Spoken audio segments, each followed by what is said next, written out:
राशि news channel, सच है तो बोलेगा। खबर गाजीपुर से है, जहां मुख्तार अंसारी की कब्र पर श्रद्धांजलि देने का सिलसिला लगातार जारी है। मुख्तार अंसारी की मौत के बाद गाजीपुर जिले के मोहम्मदाबाद के कालीबाग में मुख्तार के कब्र पर आम लोगों के साथ ही सपा के कई विधायक और नेताओं ने पहुंचकर मिट्टी देकर उन्हें श्रद्धांजलि दी।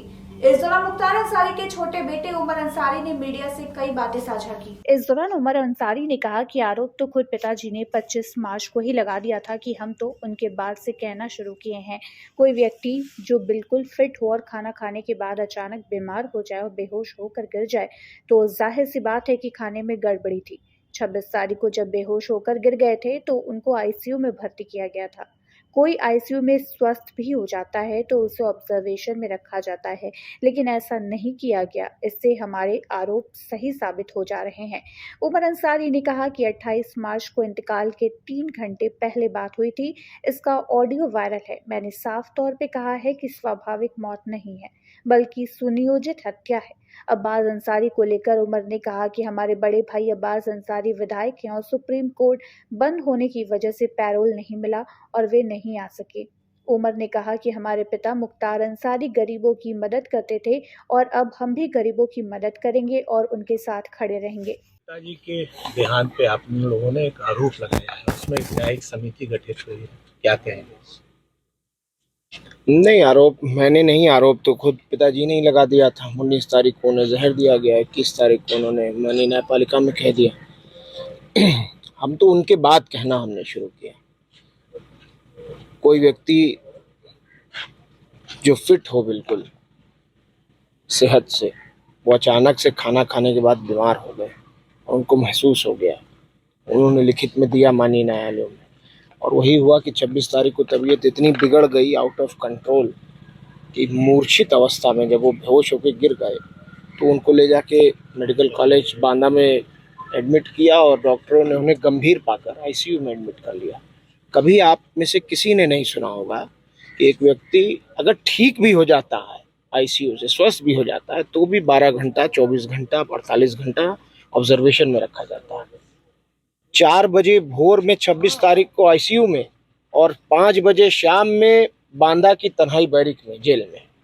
कहीं सोचा है किसी ने ऐसा हो सकता है? कुछ नहीं। तो इसलिए इल्ज़ाम तो जो हमने लगाए हैं वो तह बतह खुलते जा रहे हैं, तह बतह वो साबित होता जा रहा है। और एक दिन उन्होंने किसी तरह गुजारा है। 28 को मेरी उनसे वार्ता हुई, लगभग 4 बजे उनकी इंतकाल होने से 3 घंटा पहले। ज़हीर आलम है। कहाँ से आए? मैं सर संभल से आया। मैं ज़हीर साहब ये पूछूंगा कि मुख्तार अंसारी की मौत की खबर आप लोगों को कब मिली और क्या रिएक्शन था संभल में? मौत की खबर जैसे कि पहले से ही खबरें आ रही थी कि अंसारी साहब को जेल में स्लो पॉइजन दिया जा रहा है, ऐसे न्यूज़ में चली रही थी, आपके माध्यम से मिली रही थी। एक दिन वो भी आया कि पता लगा कि अंसारी साहब जो है इस दुनिया में नहीं रहे। क्या वजह है कि आप यहाँ तक आए, उनकी कब्र तक 800 किलोमीटर दूर?